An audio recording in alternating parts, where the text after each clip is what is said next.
School में बच्चे पढ़ते हैं, मदरसे में तालिब इल्म पढ़ते हैं,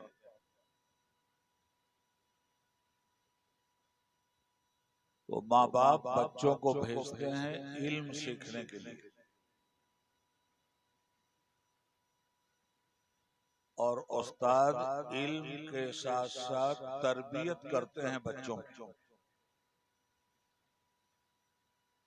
जब एक बच्चा ईमानदारी से किसी भी सब्जेक्ट को समझने की कोशिश करता है और उसका उस्ताद उस पे मेहनत करता है, तो वो बच्चा अच्छे नंबर लाता है। और नंबर सिर्फ पढ़ने की बुनियाद पे नहीं दिए जाते, तालीम के साथ साथ बच्चे का नेचर कैसा है, बच्चे में शराफत कितनी आई, बच्चे में इंसानियत कितनी पैदा हुई, बच्चे में माँ बाप का एहतराम कितना पैदा हुआ, बच्चे में अपने दोस्त और अहबाब के साथ नेक नियति कितनी पैदा हुई।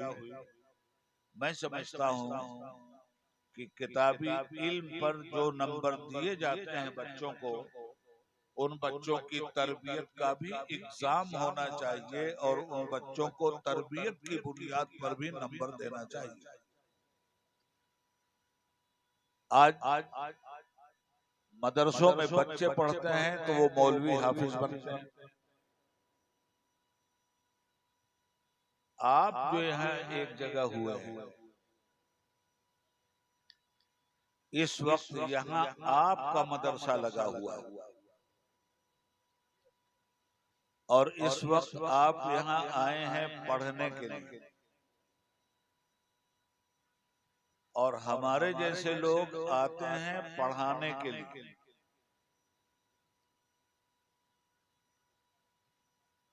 हम पढ़ाने में नाकाम, आप पढ़ने में नाकाम,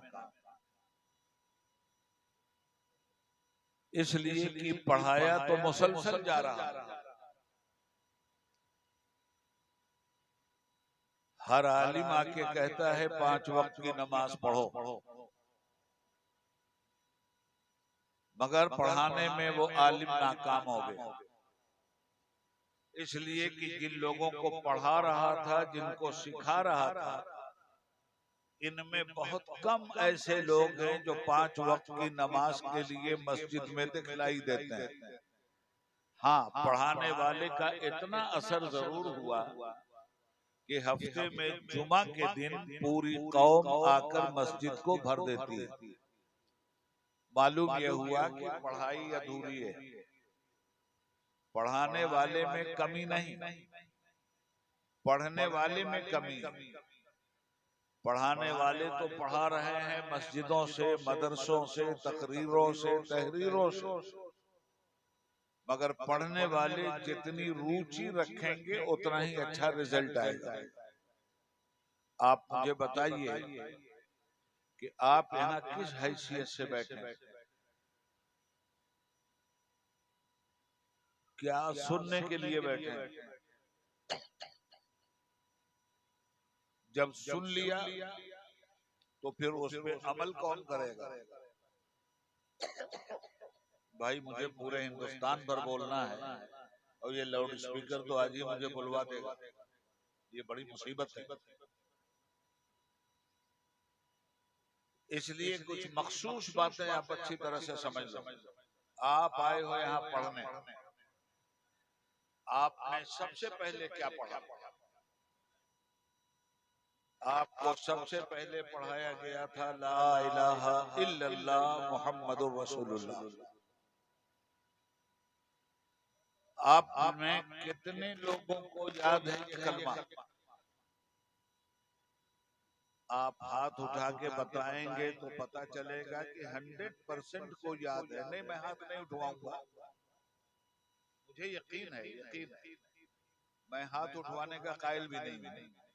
मुझे पूरा यकीन है कि 100% जितने लोग बैठे हैं सबको कलमा याद है। मगर मुझे ये बताओ कि इस कलमे का मतलब कितने लोगों को याद है? कलमा तो आपने पढ़ लिया, ला इलाहा इल्लल्लाह मुहम्मदुर रसूलुल्लाह, इसका मतलब क्या है? और अगर मतलब भी आपने मुझे बता दिया कि अल्लाह के अलावा कोई इबादत के लायक नहीं और हजरत मोहम्मद मुस्तफा सल्लल्लाहु अलैहि वसल्लम अल्लाह के रसूल हैं, तो फिर मैं आपसे पूछूंगा कि अल्लाह का क्या मतलब है? ला इलाहा इल्लल्लाह का मकसद क्या है? मोहम्मदुर रसूलुल्लाह का मकसद क्या है? इस कलमे को जब तक आपने नहीं पढ़ा था, मकसद सुनिए और इस सबक को अच्छी तरह याद रखिए। जब तक आपने कलमा नहीं पढ़ा था, किसी ने आपसे कहा था कि नमाज पढ़िए? जब तक आपने कलमा नहीं पढ़ा था, किसी ने आपसे कहा था कि रोजा रखिए? जब तक कलमा नहीं पढ़ा था, किसी साहिब निसाब से कहा गया था कि आप ज़कात दीजिए? मालूम यह हुआ कि ये सब काम होता है कलमा पढ़ने के बाद, नंबर एक। और ये सब काम करना उनको होता है जिन लोगों ने इस कलमे को पढ़ लिया। बात समझ में आ रही है आपकी? हम बिल्कुल आसान जुबान में आपसे बात करके जाना चाहते हैं। जब इस कलमे को पढ़ लिया तो सिर्फ क्या कलमा पढ़ने ही की बुनियाद पर आपको जन्नत मिल जाएगी? कलमा पढ़ते रहिए, नमाज ना पढ़िए, जन्नत में जाइएगा? कलमा पढ़ते रहिए, रोजा मत रखिए, ज़कात मत दीजिए, हज मत कीजिए, सिर्फ कलमा पढ़ने की बुनियाद पर आप जन्नत में चले जाएंगे? हाँ, ये कलमा जन्नत में जरूर ले जाएगा, मगर कब ले जाएगा?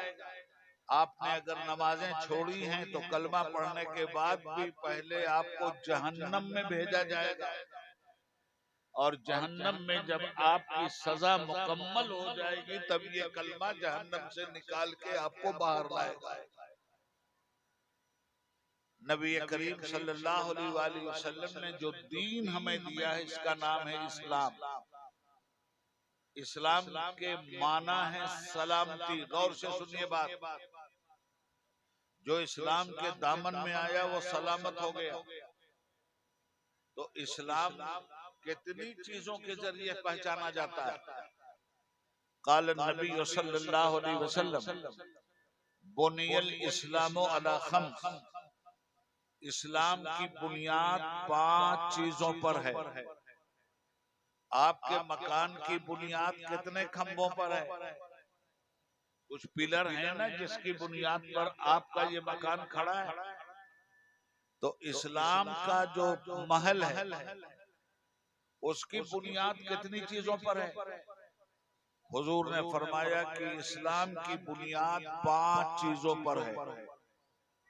जिसने इस 5 चीज को अपने जीवन में दाखिल किया, उसने इस्लाम की बुनियाद को मजबूत किया।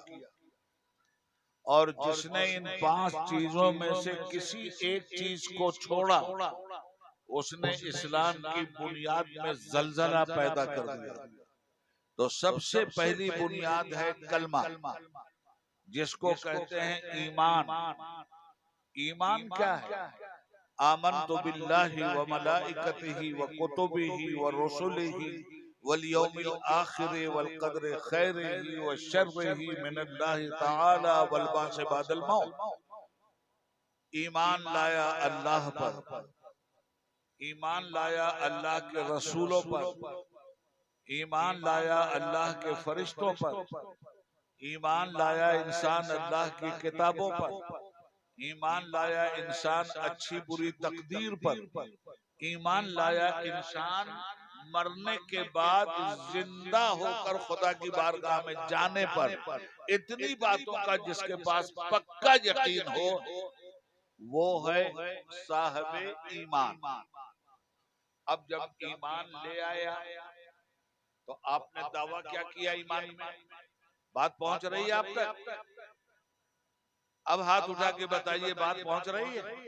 हाँ अब ठीक ठीक। देखो मैं अपनी जुबान इस्तेमाल नहीं कर रहा हूँ, इन उलमा को मालूम है कि मेरी जुबान क्या है। ताबिश खंजर एहसास की आगोश में जितनी भी तमन्नाएं हैं सब मुझे मजरूह नजर आ रही हैं, और साज़े हस्ती से हर उठती हुई आवाज़ निशात बारे नाकामी पे हमसे दबती चली जा रही है।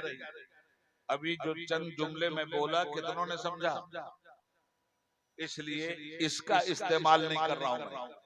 आपकी जुबान में सादा और सहल अंदाज में आप तक इस्लाम को पहुंचाना चाहता हूं कि आप मुसलमान हैं, इसे समझो। ईमान नहीं तो कुछ भी नहीं। तो आपने क्या दावा किया? ला इलाहा इल्लल्लाह, अल्लाह के अलावा कोई इबादत के लायक नहीं, यही तो दावा किया। मोहम्मदुर रसूलुल्लाह, मोहम्मद सल्लल्लाहु अलैहि वसल्लम अल्लाह के रसूल हैं। तो जो आदमी दावा करता है उसको दलील भी देनी पड़ती है। दावा करोगे ये मकान मेरा है तो तुम्हें साबित भी करना होगा। दावा करोगे ये लाउड स्पीकर मेरा है तो तुम्हारा सिर्फ दावे से काम नहीं चलेगा, दलील भी देनी पड़ेगी कि वाकई ये लाउड स्पीकर तुम्हारा है। तो तुमने दावा किया कि अल्लाह एक है, हम अल्लाह के अलावा किसी की इबादत नहीं करते, यह है ला इलाहा इल्लल्लाह। तो ये दावा ना है आपका। दलील क्या है? दलील है नमाज, दलील है रोजा, दलील है हज, और दलील है ज़कात। जिसने दावा किया कि हम खुदा को मानने वाले हैं उसे 5 वक्त नमाज पढ़ करके दलील भी देनी होगी कि अपने दावे में वो सच्चा है। जिसने दावा किया कि हम कलमा पढ़ रहे हैं उसे दलील रमजान के महीने में देनी होगी, रोजा रख करके जो दावा किया है उसकी ये दलील है। जो मुसलमान है उसने दावा किया अपने मुसलमान होने का, और उसके पास इतनी दौलत है कि उस पर ज़कात फर्ज हो गई, तो 2.5% अपने माल की ज़कात निकाल कर उसे इस दावे पे दलील देनी पड़ेगी कि हम मुसलमान हैं और ज़कात देकर हम दलील साबित कर रहे हैं, हम मुसलमान हैं, हज करके हम दलील को पेश कर रहे हैं। अब मुझे बताओ नमाज कितने औकात में फर्ज है? 5 वक्तों में। उन नमाजों के नाम क्या हैं? फज्र, ज़ोहर, असर, मगरिब और इशा। ये नमाज किस पर फर्ज है? मुसलमान पर। सबसे पहला काम, दुनिया के किसी हिस्से में आप रहने वाले हो, जब तक आप इस्लाम की चौखट पे नहीं आए थे तब तक किसी ने नहीं कहा था कि आप नमाज कायम कीजिए। मगर जो ही इस्लाम कबूल किया आपने, फौरन नमाज फर्ज हुई आप पर, और घंटा 2 घंटा भी नहीं गुजरा कि कहीं दाएं बाएं मस्जिद से अजान की आवाज आना शुरू हो। जो भी कलमा पढ़ता है अजान की आवाज आई, ये किसको पुकार रही है अजान? मुसलमान को या नरेंद्र मोदी को? ये अजान किसको पुकार रही है? मुसलमान को या मुनाफिक को? ये अजान किसको पुकार रही है? मुसलमान को या मुशरिक को? इस अजान का जो एड्रेस है, इस अजान का जो मुखातिब है वो तो मुसलमान है ना जी। तो सबसे पहला काम कलमा पढ़ने के बाद जो फर्ज हुआ आप पर, और जिस काम को करने ही पे आप ये साबित कर सकते हैं कि आप मुसलमान हैं और कलमा पढ़ते रहिए, नमाजें छोड़ते रहिए, तो इसका मतलब ये है कि जिस अल्लाह की जात पर आपने यकीन करने का दावा किया था उसी अल्लाह के सामने इबादत करने के लिए न झुककर आप साबित कर रहे हैं कि जुबान में तो कलमा पढ़ लिया है, हमारा अमल कलमा पढ़ने के लिए तैयार नहीं। इसे समझना अच्छी तरह से बात को। इसलिए कि मुसलमानों में जलसे एक रस्म बन गए चिल्ली चिल्ला, हू हल्ला, नाराबाजी, इसका नाम जलसा रख लिया गया। जलसे का मतलब हुआ जब मुसलमान एक जगह आ गए तो उन्हें कुछ समझा के भेजा जाए, उनको इस्लाम की नेमत उनकी झोली में डालकर उन्हें घर वापस किया जाए। आज सबसे बड़ा मसला, इस जलसे का कोई नाम भी है क्या? अच्छा, हाँ, इस जलसे का नाम जलसा गौसिया है। आइए उन्हीं के नाम से हम बात करें। इस जलसे का नाम जलसा गौसिया क्यों? हजरत गौसुल आजम रजी अल्लाह ताला अन्हो के नाम से मंसूब किया ना। अच्छा, जलसे गौसुल वरा। अब आइए, ये कौन है गौस पाक? क्या नाम है इनका? अब्दुल कादिर।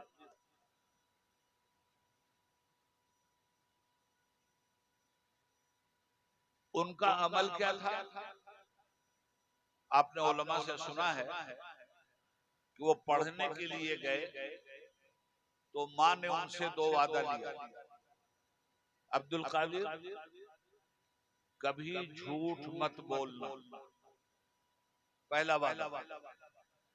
दूसरा वादा, अब्दुल कादिर हराम रोटी मत खाना।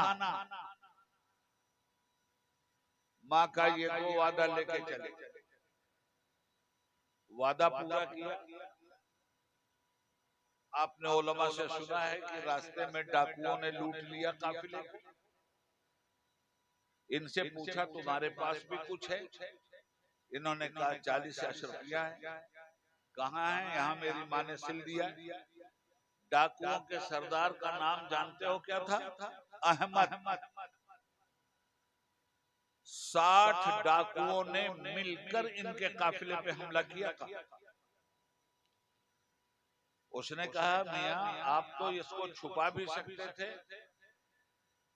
आप झूठ बोल देते, बहाना कर देते। उन्होंने कहा सुनो डाकुओं के सरदार, हमने अपनी माँ से वादा किया है कि झूठ नहीं बोलेंगे। तो माँ हमारी बड़ी है, ये पैसे बड़े नहीं है, इन पैसों के की वजह से माँ से किया हुआ वादा हम नहीं तोड़ सकते। मुसलमानों, मैं तुमसे कहना चाहता हूँ, तुमने तो अल्लाह से वादा किया है कि हम मुसलमान हैं, वादा करते हैं। तुमने अल्लाह से वादा किया है कि मुसलमान हैं तो नमाज पढ़ेंगे। तुमने अल्लाह से वादा किया है मुसलमान हैं तो झूठ नहीं बोलेंगे। तुमने अल्लाह से वादा किया है मुसलमान हैं तो हराम नहीं खाएंगे। बताओ मुझे, ये जलसे गौसिया तुम कर रहे हो, गौसुल आजम को अगर तुम मानते हो तो आज यहाँ तुम्हें तय करना होगा कि अब दुनिया जहान में कुछ हो जाए झूठ नहीं बोलेंगे, इसलिए कि जलसे गौसुल वरा की तालीम दी है। एक बात, हराम मत खाना। बगदाद गए पढ़ने,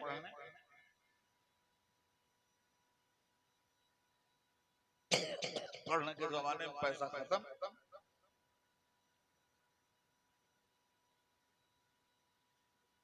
तो फरमाते हैं कि एक दिन मैं भूख से इतना परेशान था कि मस्जिद में पढ़ रहा था और भूख ने मेरा बुरा हाल कर रखा। ये हजरत गौसुल आजम फरमाते हैं, कहते हैं कि इतने ही में एक आदमी मस्जिद में आया, गर्म सालन, शोरबे से महक आ रही है, खुशबू की, मसाले की, और गर्म रोटियां नान की लेकर वो मस्जिद में आया। अब जब वो सालन की महक मेरे नाक से गुजरी तो मेरा दिल और तड़पा खाने के लिए। उसने दस्तरखान बिछाया, बैठ गया और उसने कहा साहबजादे आप पढ़ते हैं? कहा आइए हमारे साथ खाना खा लीजिए। तो हजरत गौस पाक फरमाते हैं कि मेरे नफ्स ने कहा कि अब्दुल कादिर जल्दी कर वरना मर जाएगा, इसके दस्तरखान पे बैठकर रोटी खा ले। जो ही मेरे नफ्स ने अपनी बात मनवाना चाहा, मेरे सामने मेरी माँ का चेहरा आ गया। माँ ने कहा था बेटा हराम मत खाना, तो कहने लगे कि मैंने सोचा कि मालूम नहीं हराम के पैसे से खाना लेकर आया है या हलाल के पैसे से, मगर मैं इससे पूछ नहीं सकता वरना इसको तकलीफ होगी। तो मैंने कहा अब्दुल कादिर मर जाओ मगर खाना मत खाना, इसलिए कि पता नहीं है कि किस पैसे से ये खाना आया है। आप फरमाते हैं मैंने मरना गवारा कर लिया, खाना खाना गवारा नहीं किया। तो जब मैंने साफ इनकार कर दिया तो उसने कहा अच्छा मियां आप नहीं खा रहे हो, कोई बात नहीं, मैं भी मजबूरी में खा रहा हूं। तो आपने पूछा क्या मजबूरी? कहा मियां एक तालिब इल्म है, स्टूडेंट, उसकी माँ ने मुझे 40 दीनार देकर भेजा कि मेरे बच्चे के पैसे खत्म हो गए होंगे, कहीं वो भूख से मर ना जाए, ये ले जाकर मेरे बेटे को पहुंचा दो। मैं उस मदरसे में आया, सबसे पूछा, उस लड़के का पता नहीं चला। अब मैं खुद भूखा, तो मैंने सोचा कि लाओ उसी की अमानत में से 2 रुपए खर्च करके अपना पेट भर लूं। तुम भी तो यहाँ पढ़ते हो, तुम बता सकते हो उस लड़के को। कहा क्या नाम है उसका? कहा उसकी माँ का नाम तो फातिमा है, वो रहने वाला जीलान का है। उस लड़के का नाम अब्दुल कादिर जीलानी है। उसकी माँ ने ये पैसा देके मुझे भेजा था। गौसुल आजम की आंखों में आंसू आए, कहने लगे कि ऐ खाने वाले, वो माँ मेरी ही है, वो वतन मेरा ही है, वो अब्दुल कादिर मैं ही। कदमों में गिर गया। उसने कहा हुजूर अब मेरे दस्तरखान पर मैं आपको बुला रहा था, अब ये दस्तरखान आपका है, रोटी आपकी है, सालन आपका है, आपकी इजाजत हो तो आप मेजबान है मेरे, मैं मेहमान हूँ आपका, मुझे खाने की इजाजत दे दीजिए। क्या मतलब है 11वीं मनाने का? क्या मतलब है गौस पाक के नाम पे जलसा करने का?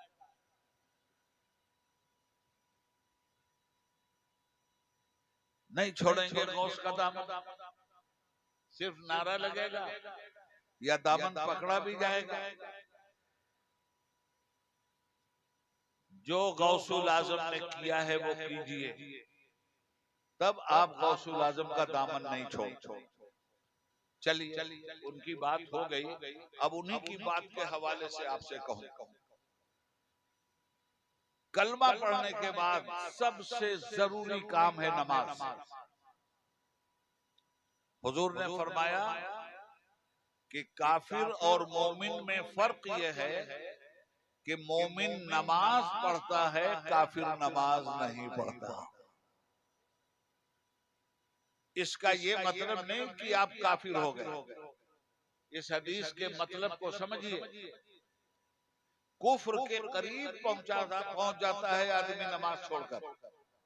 कलमा पढ़ लिया, ईमान है अल्लाह और रसूल पर, कलमा जब तक कलमे का इनकार किया तो काफिर है, नमाज का इनकार नहीं किया और फिर भी नमाज नहीं पढ़ा, काफिर तो नहीं होगा मगर कुफ्र के करीब जरूर पहुंच जाएगा।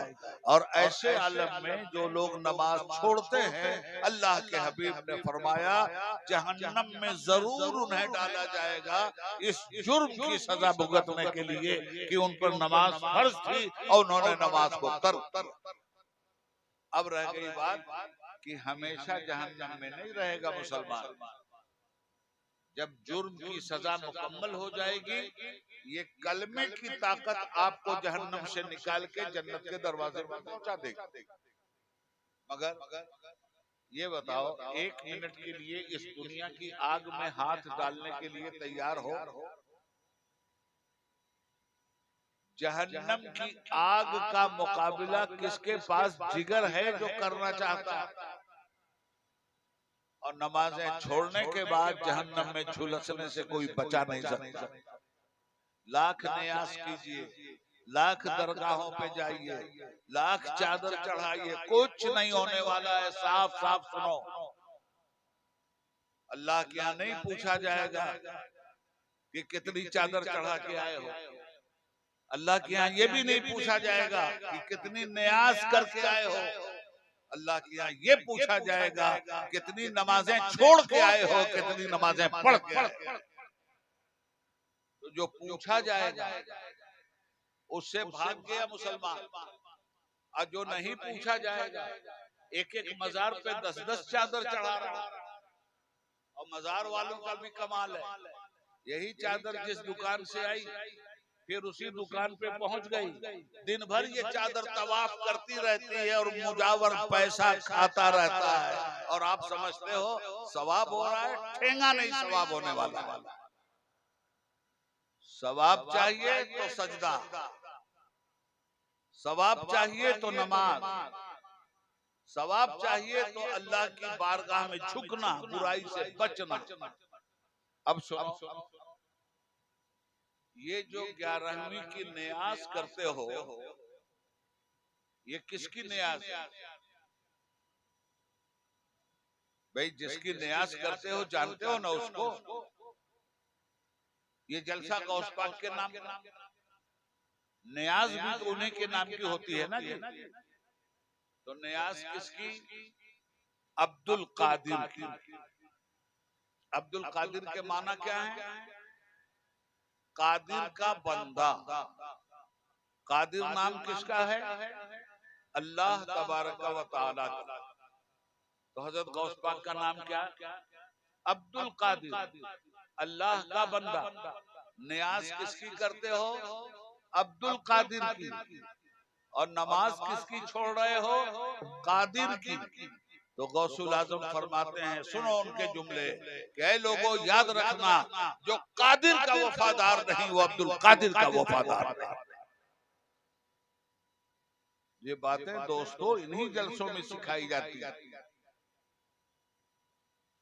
हुजूर गौसुल आजम की नमाजें, पहला ही सवाल मैदान महशर में नमाज का होगा।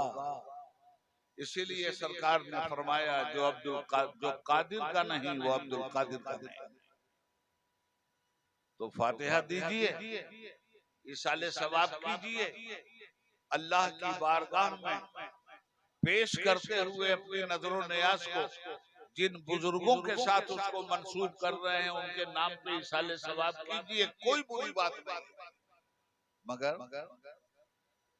सबसे पहले नमाज, नमाज नहीं तो कुछ नहीं। और हदीस शरीफ में आता है, जिस मुसलमान ने फर्ज नमाज छोड़ दी अल्लाह ताला उसकी कोई नफिल कबूल ही नहीं करता। अब कहाँ रह गई आपकी नियाज? कहाँ रह गया आपका फातिहा? पहले नमाज। अच्छा, पहला ही हुक्म है नमाज कायम करो। इस्लाम के 5 बुनियादी रुकन हैं, नमाज कायम करो। हम लोग नमाज पढ़ते हैं, मैंने जहां तक पढ़ा है तो मैं इस नतीजे को पहुंचा मुसलमानों कि अल्लाह ने नमाज पढ़ने का हुक्म ही नहीं दिया। मैंने पूरा कुरान करीम पढ़ा, अल्लाह ने नमाज पढ़ने का,